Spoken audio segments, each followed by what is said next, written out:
Welcome back to the deep dive.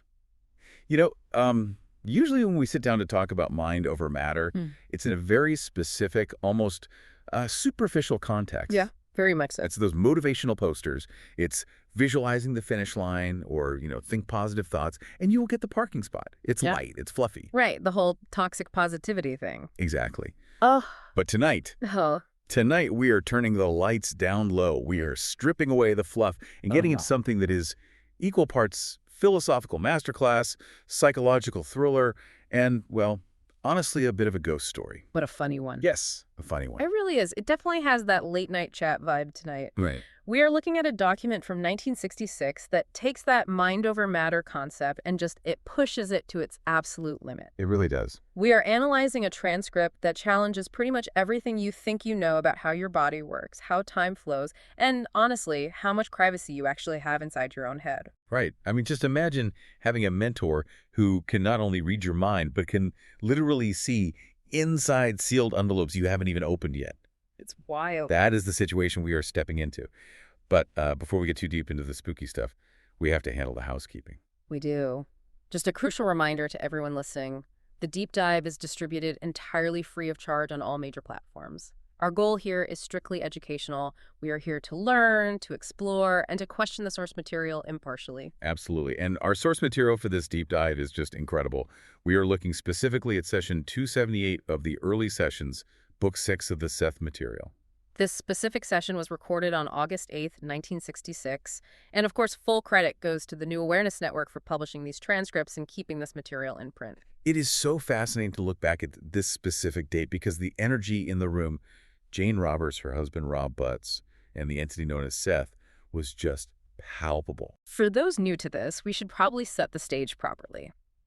Jane Roberts would go into a trance, a dissociated state, and this personality, Seth, would speak through her. And Rob would sit there taking verbatim notes in shorthand. Exactly. They did this hundreds of times.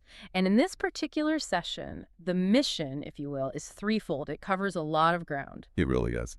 First, we are going to look at why you get sick. And I do not mean germs or viruses. I mean the link between that stiff neck you woke up with and what you were thinking yesterday. It's the biology of belief, essentially. Why exactly?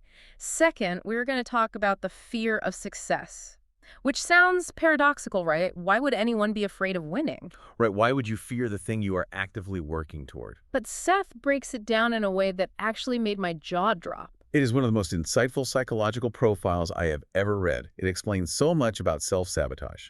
And finally, the hook, the thing that keeps me up at night, the envelope experiment. Seth, trying to see a physical object sealed inside a double envelope. Spoiler alert, he is terrifyingly good at it. Uncanny is the word. And as we will discuss, the misses are almost more interesting than the hits because they show us how the process actually works. So let me ask you this, and I am asking the listener too. Have you ever had a pain in the neck that was literally a pain in the neck? Like you were being stubborn about something and suddenly you cannot turn your head to the left? I think we all have, whether we want to admit it or not. I usually just blame my pillow. Ha! We all blame the pillow. But that is exactly where session 278 begins. Let's set the scene properly. It is August 7th, 1966. Jane Roberts, who Seth refers to as Ruburt, wakes up, and she is in pain. A serious stiff neck. Right. Now, like I said, if I wake up with a stiff neck, I blame the draft from the window, I blame the mattress. But Rob, who is Joseph in the material, and Jane, they don't go there, do they? No, they don't. By this point in their training with Seth, they have moved way past the idea of accidents. They view the physical body not as a machine that randomly breaks down, but as a feedback mechanism. So they immediately suspect a mental cause. They know the drill, they start looking inward. And when Seth comes through on August 8th, he confirms it immediately. But he says something so profound about the nature of our bodies. He says, and I want to quote this because it's important, "In your present existence, the large area of mental activity is translated into physical terms. This you can hardly escape." That phrase, "this you can hardly escape," is the key to this entire segment. I think a lot of people view the mind-body connection as this optional accessory to life. Right, like a bonus feature. Yeah, like, oh, if I try really hard, I can manifest health, but otherwise my body just does its own thing. Seth is saying, no, this is the mechanic of your reality. It is not magic, it is engineering. Your physical body is a literal translation of your mental state, moment to moment. So it's like a printer. In a way, yes, that is a great analogy. Your mind is the software, and the body is the printout. If there is a glitch in the document on the screen, the printer is going to print the glitch. You cannot blame the paper, you cannot blame the ink. The error is in the code. That is a heavy responsibility, though. Right. Because if I catch a cold or if I sprain my ankle, Seth is essentially saying, you did that. He is. And that can be a really hard pill to swallow because our entire culture is built on the idea of external causes. A virus attacked me. The weather caused this. Bad luck. But Seth argues that the inner self constantly translates thoughts into physical reality. Positive attitudes manifest as health, which is great, but negative attitudes manifest as illness. But here's where it gets nuanced. Because if you just stop there, it sounds like victim blaming. Like, oh, you're sick. You must be a negative person. Right, which is not what he's saying at all. Exactly. Seth adds a layer here that I found really comforting. He says you cannot weed out all negative attitudes. Yeah, this is crucial for anyone listening who tends to be hard on themselves. Seth explicitly states that it is almost impossible for you to weed out all negative attitudes, for by these you understand the difference between positive and negative. It's the contrast argument. Exactly. It is the idea that you cannot know light without shadow. If you were 100% positive all the time, with zero doubt or fear, you would lose your frame of reference. You wouldn't even know you were happy because you would have nothing to compare it to. Precisely. But what is really crucial here is how Seth reframes the illness itself. He does not say, shame on you for having a negative thought.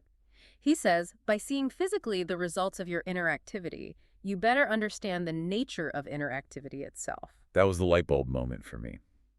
The stiff neck isn't a punishment, it is feedback. It's a dashboard light. It's the check engine light coming on. Yes. And imagine if you taped over your check engine light because you just didn't want to see it. Or you hit the dashboard with a hammer. Which is basically what taking a painkiller without thinking about the cause is doing. That is exactly what we do when we ignore the emotional root of physical pain or just numb it without asking, why is this here?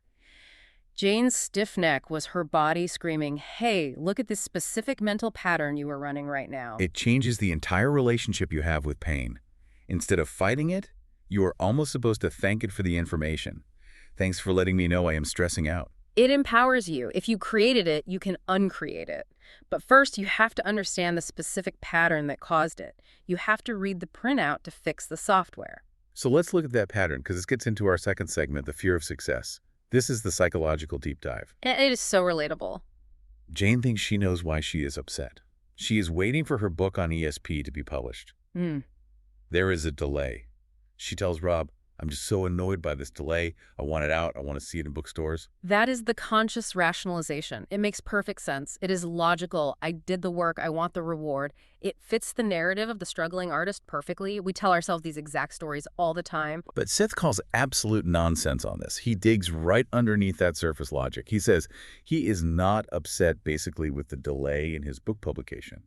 He is concerned, you see, over the publication of his book, period. This is where Seth acts as the ultimate therapist. He peels back that layer of annoyance and finds absolute relief. Jane is actually happy about the delay because she is terrified of the book actually coming out. But why? She is a psychic. She is writing a book about ESP.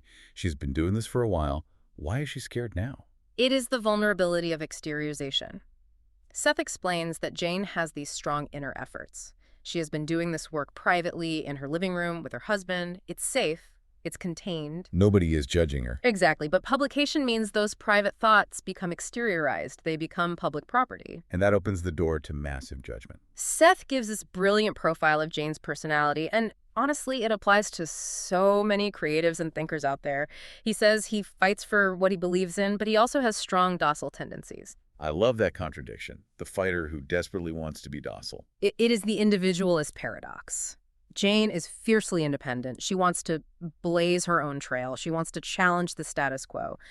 But Seth points out that her docile side fears the accumulated social results. She fears the criticism. She fears the neighbors looking at her differently. She fears being the weird lady on the block. It is so ironic, right? We have this powerful medium channeling wisdom from another dimension.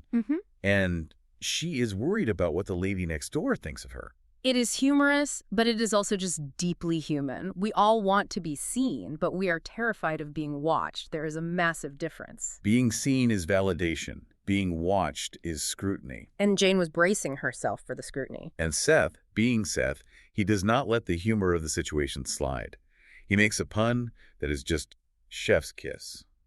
He says explicitly he is indeed being stiff-necked about the affair. He really does. He loves a good pun. He is telling her, your neck is stiff because you are being stiff-necked. You are being stubborn. Mhm. The body is literally acting out a metaphor. It's like if you were shouldering a burden and your shoulder suddenly started hurting. Or if you couldn't stomach a situation and you got severe nausea. That is often exactly how it works in the Seth Material. The body speaks in symbols. It speaks in puns. It is trying to communicate with the conscious mind in the only language it has, which is physical sensation. But there is another layer here that totally blows my mind, and that is the time aspect. Precognitive anxiety. Yes, let's unpack this, because usually we think anxiety is about the future, but it is generated in the present imagination. Right, I'm worried now about what might happen later. But Seth seems to be saying something entirely different here. He implies that Jane isn't just imagining a scary future. She is unconsciously sensing a real future event. The event has actual weight. He says part of Rubert's difficulty is based upon precognitive knowledge. He tells them bluntly, this book would change your lives. He mentions money specifically. He does. He says it represents the beginning of financial changes for the better. But, and here's the kicker, Jane fears having money, even though she actively wants it. That is such a common block. We think we want the lottery win. We think we want the big promotion. But Jane knows on a deep psychic level that money changes relationships. It changes how people treat you. It changes your identity. Seth says it will affect your dealings with your fellow man and put you in a different relationship with them. Jane is sensing that shift in dynamic. She values her privacy and her simple life. The incoming success threatens that. Her body is locking up, getting a literal stiff neck to try and stop the head from turning toward that future. She is bracing for impact against a future event that hasn't even happened yet in linear time. Yes, so her stiff neck is a reaction to a future reality. That completely challenges the linear view of time. She isn't reacting to the stress of the delay. She is reacting to the stress of the success. Think of it like a ripple in a pond. Usually we think the rock hits the water, the event happens, and the ripples go outward. But in Seth's view of time, the ripples can move backward too. Jane is feeling the ripple before the rock even hits the water. And because she is so sensitive, she feels the future as tangibly as she feels the present. Man, that really makes you wonder, doesn't it? If you are feeling anxious right now, or you have a pit in your stomach, are you just worrying, or are you actually feeling the emotional wake of something coming toward you? It raises a very important question. It suggests our emotions might be more like a radar system than we think. And Seth's advice is basically to trust. He tells them the energy will be given to them to handle it. You wouldn't have progressed this far if you couldn't handle the next step. He is telling them to have faith in their own development. The fear is a sign they are growing, not a sign to stop. Which is really easy for a non-physical entity to say. He doesn't have to deal with tax audits or awkward dinner parties with the neighbors. True. He has a slightly different perspective. Speaking of non-physical, let's talk about Rob Joseph.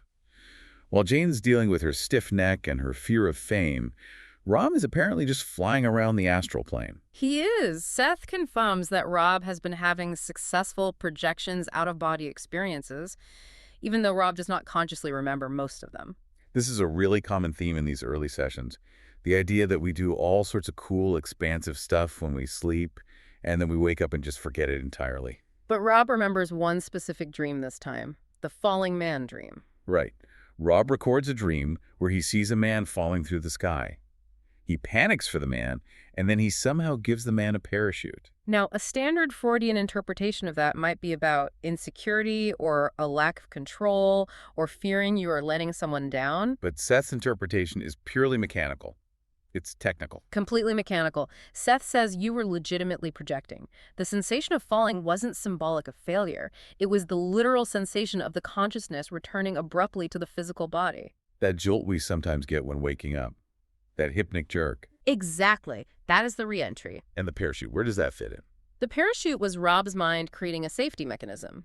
The conscious mind, the ego, starts to panic during the projection. It does not understand flying without a plane. It does not understand being disembodied. So to keep Rob from waking up screaming in terror, the brain constructs a dream image, a parachute, to explain the sensation of falling. Yes. It rationalized a psychic event into a dream narrative that the ego could accept. It is like the brain is a frantic PR manager, spinning the stories so the ego doesn't freak out. Oh, no, sir, you weren't floating in the endless void of the astral plane. You were just skydiving with a chute.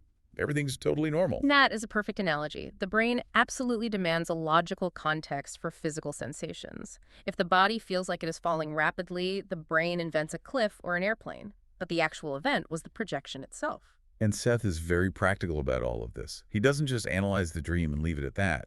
He gives them a schedule. This part is wild. He literally gives them specific dates for peak psychic activity. This cracked me up. For Rob, it is the 2nd, 12th, and 24th of the month. For Jane, it is the 3rd, 9th, and 27th. Can you imagine putting that in your digital calendar today? Tuesday, 3 p.m. budget meeting. 9 p.m. leave physical body. Sorry, I cannot come to dinner on the 12th. I am scheduled to be in the astral plane. I will be out of town, literally out of town. But notice the underlying pattern here.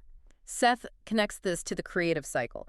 He says, the desire for creative accomplishment brings forth the opposite fear of accomplishment. It loops right back to Jane's stiff neck. Yes. Rob is painting, Jane is writing. They are both pushing their boundaries. The projection attempts are part of that same expansion. And just like Jane fears the book coming out, Rob fears the freedom of the projection.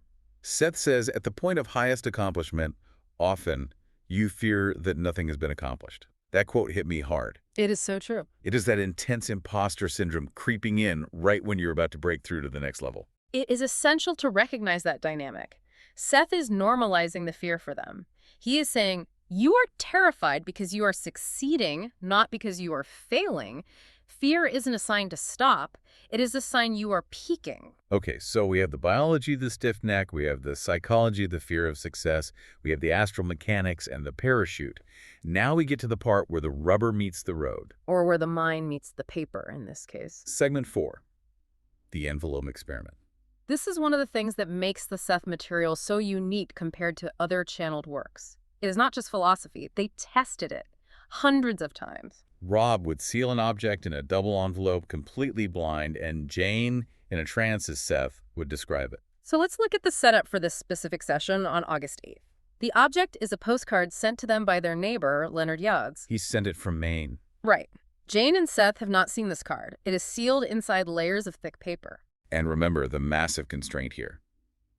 Seth has to perceive the object with non-physical senses, which do not work like physical eyes, and then translate those impressions into words Jane can physically speak. It is an incredible game of telephone across dimensions. Let's go through the hits, because some of these are wild, and some of the misses are even more instructive than the hits. First one, Seth says, fur. Now, at first glance, that looks like a total miss. It is a postcard of the ocean. There's absolutely no animal on the card. Right. But Jane, after the trance, opens the envelope and looks at the card. It shows foamy, white sea spray and surf crashing on rocks. And she immediately says, that looks exactly like our cat Willie's fur. This illustrates the concept of association versus literalism perfectly. Seth did not see the water as liquid H2O. He picked up the visual texture of the image. He transmitted the concept of white, fluffy, textured, soft. Yes. And Jane's brain, acting as the physical receiver, grabbed the closest match in her mental file cabinet to explain that texture. And for her, the best match for fluffy white texture was fur. It is like her brain used predictive text. Did you mean cat? Exactly. And this is a huge lesson for anyone interested in developing their own intuition. Often, the incoming information is right, the texture, but the conscious interpretation is wrong, the fur. Then we have the three people or three heads hit. Seth says he sees busts or the tops of figures. The reality is fascinating here. The stamp on the card is a 4-cent Lincoln stamp, a bust of Lincoln. So that is a direct hit on the visual. But Seth also mentions three people. If you look at the address line on the card, it says Leonard, Jane, Rob, and there is a crossed out name, John. So there are names representing people. Right. Seth seems to be conflating the visual image of the head on the stamp with the conceptual data of the people listed on the address line. He sees the head of Lincoln, and he senses the three identities from the names. It gets muddled in translation, but the raw data is definitely there. He is reading the concept of people. Then he gets really specific about the location. He says, vertical objects close together as a woods. Now, the card is from Maine. The context is obviously camping in woods. But visually, look at the postmark. The cancellation lines stamped over it are wavy, vertical lines close together. So he is seeing the ink and sensing the location simultaneously? It seems to be a blend of both. He's picking up the physical ink on the paper, the vertical lines, but also the environment where the card originated. He is layering the physical data with the clairvoyant data. Then there's the color. He calls out red and purple. The Lincoln stamp is red-violet. That is a direct hit. No ambiguity there at all. And then he says INC. He says he sees small dark lettering, perhaps INC. And on the back of the card, the publisher line literally says Dexter Press, comma, ink. That is absurdly specific. That is reading text inside a sealed envelope. You cannot just guess INC. You really can't. But my favorite hit, and this is where the deep dive really earns its name tonight, is the emotional hit. Seth keeps insisting on a turnabout or a change of plan. This is truly fascinating. He says having to do with the change of plan, an event not taking place when originally planned, put off. Now, visually, there is absolutely nothing on the card but a change of plans. It just says, "Hi, having a great time." But look at the footnote in the text. A week later, on August 14th, Rob and Jane actually talked to Leonard, the guy who sent the card. Leonard had gone to Maine with his girlfriend. Before he left, he was talking all about marrying her, a big plan. And what happened? They find out he put off the marriage. He changed his mind specifically because of her attitude toward money. A complete turnabout. That gave me actual chills when I read it. Seth didn't just read the card. He read the person who wrote the card. He picked up the emotional baggage attached to the object itself. It completely challenges the idea that objects are just dead, inert matter. That postcard was carrying Leonard's anxiety and indecision like a radio signal. And Seth just tuned right into that frequency. He did. And notice the recurring theme here. Leonard's change of plan was about money. Jane's stiff neck was about money. Oh, wow. The themes resonate across the entire session. It is all interconnected. Even the mistakes he makes are interesting. Like at one point, Seth describes a design like a flower or a stem. And the card has a natural color text line that looks exactly like a stem connecting to the postmark circle. It is like playing Pictionary with a ghost. Is it a dress? Is it a flower? No, it's a postmark. Ah, that is so funny. It really highlights the difficulty of the medium. Imagine trying to describe a complex painting to someone over the phone, but you're looking at it through a kaleidoscope. That is a great way to picture what Seth is doing. He sees the geometry, small squares, triangles, and tries to make sense of them for Jane. The fact that he gets INC and red and Maine woods is statistically incredible. It really is. It makes you look at your own mail differently. What emotional residue is on this electric bill? Well, probably panic, but still.